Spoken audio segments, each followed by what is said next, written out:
Hello and welcome to the Crochet Business School Podcast, where you can use your crochet to build a business that will give you the lifestyle you've been dreaming of. What do you need to start a crochet business? Well, this is an easier answer than you might think. You probably already have everything you need to start selling your crochet. Of course, you need your yarn and hooks, but otherwise all you really need is a smartphone. If you have a fairly recent phone that was made in the last couple of years, then it will have everything you need on it to do the essentials of selling crochet. You need a decent camera, and your smartphone camera is more than good enough. You can make videos using your smartphone as well. You don't need any fancy video cameras or anything like that. I use my smartphone for everything in my business. If it can be done on my phone, I will do it on my phone. It's so convenient and it's so handy to have everything in one place, especially on something that I'm going to have with me all the time. So if I have a spare 10 minutes while I'm waiting for my son to finish his football, I can just get on my phone and edit a few pictures, jot down a few ideas for future products. It's just so handy. There are very few things these days that you need a laptop for, or a computer. There are some things, but most of that will come later. Just to get yourself started, phone, hooks, yarn. That's really all you need to get started. To begin marketing your products, you just need to take really good pictures. And when I say really good, you need to make sure that they are sharp, that it's clear what you're selling. Using too many props is a bit of a mistake because it can hide what your product is and what is included in the sale. And you need them to be taken in bright, natural light. You can edit your photos on your phone. There are plenty of free apps available to just tidy them up a bit. I use one called Be Funky. There's Snapseed, that's also very popular, but there are loads. If you just go into your app store, you will find the free versions. And then you can add writing onto them. So if you want to add your logo or a watermark, you can do that in Canva. Canva is a free online program that you can use for graphics. And you can use the free version. The free version is absolutely brilliant. And you'll find that you won't need the paid version until you're much further into your selling journey. Then you need somewhere to post. So social media is a fantastic place to start selling. It gives you a chance to build an audience and find out what your customers are looking for. So you can show them what you've started making and then see what products they would like to go along beside it. It's a great place to do some research into what kind of products people are looking for, where your audience hangs out, so you can go and find your customers. And of course, social media is free. The one mistake I do see people making is that they try to be on all the platforms, because the businesses that you are trying to emulate, they are on all the platforms. But here's the thing, if someone has been in business for quite a long time, they often have help. They will have virtual assistants, they will have other people working for them that will help them be everywhere. As a sole seller that is doing it all yourself, you do not have time to do this. And the thing is if you don't do a platform properly, then you're not going to get traction on it. Focus on one platform. Don't spread yourself too thin. Focus on one platform. Learn to use it really, really well. Once you've done that, then you can look at something else. Don't try and be everywhere, because it won't work. There's just not enough hours in the day to do it. And you're going to burn yourself out. It's a big problem, but if you just focus on one platform and choose the one that you find easiest to use, Okay, it doesn't matter which platform you use. It could be Facebook, it could be Instagram, it could be Twitter. It really doesn't matter. Just choose one, and just one. And that's it. That's all you need to start selling your crochet. So what can come next in starting to sell your crochet?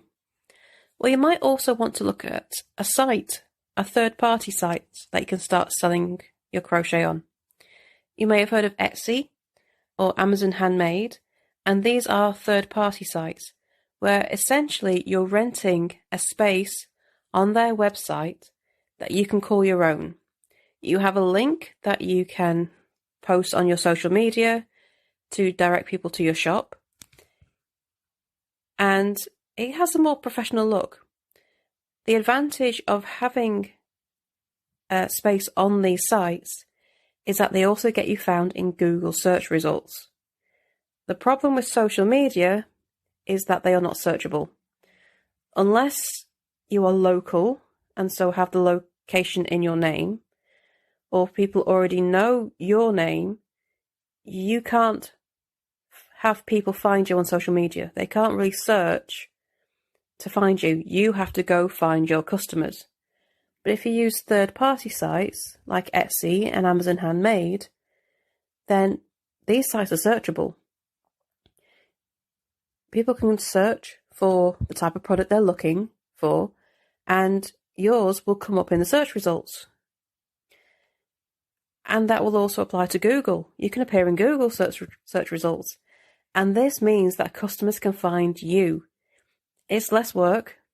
I much prefer it because I don't have to be on social media so much looking for customers. I found that to be the most tedious part of my business.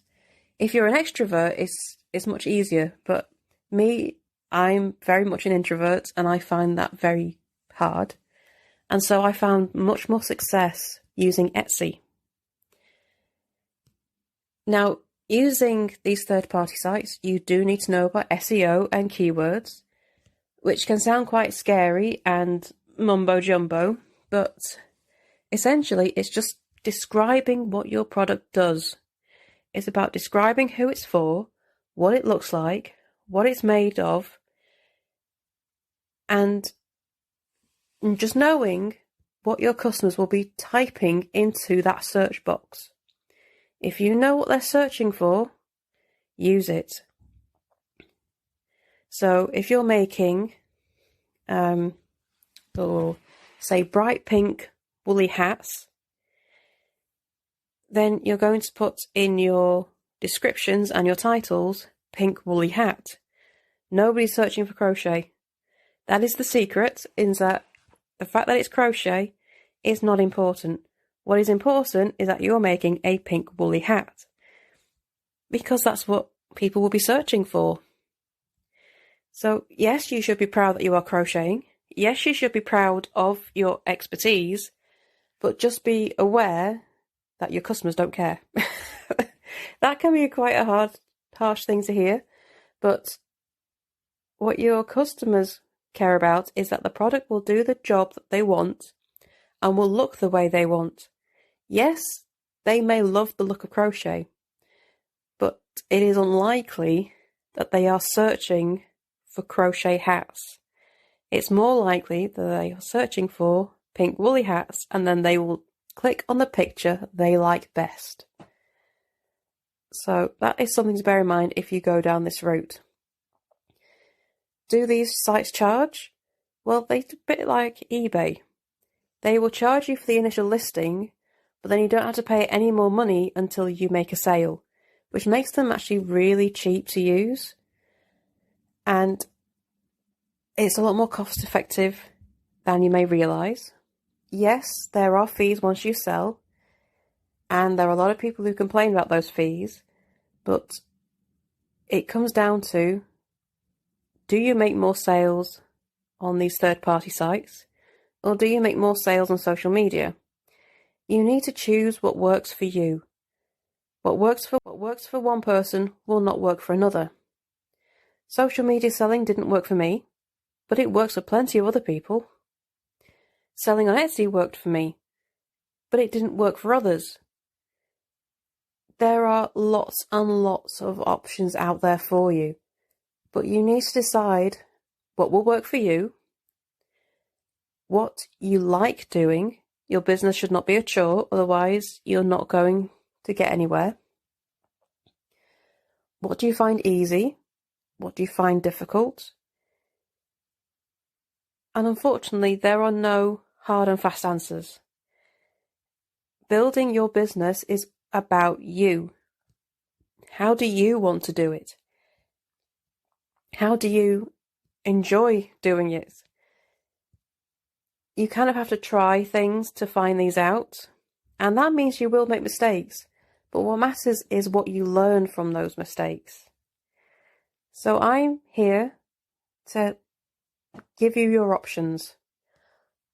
I'm here to help you discover what works for you so that you can build your business so it can give you what you are looking for.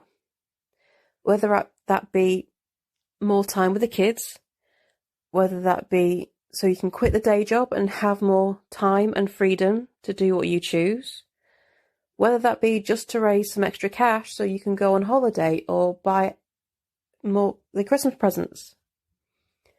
Success means different things to different people. So let's build your crochet business the way you want, to do what you want to do, and in a way that you enjoy doing it. Thank you for joining me on the podcast today. I hope that's given you some things to think about. And if you'd like to hear more about what's going on in Crochet Business School and would like tips, advice, and want to know when the next podcast is out, then subscribe to my newsletter using the link below.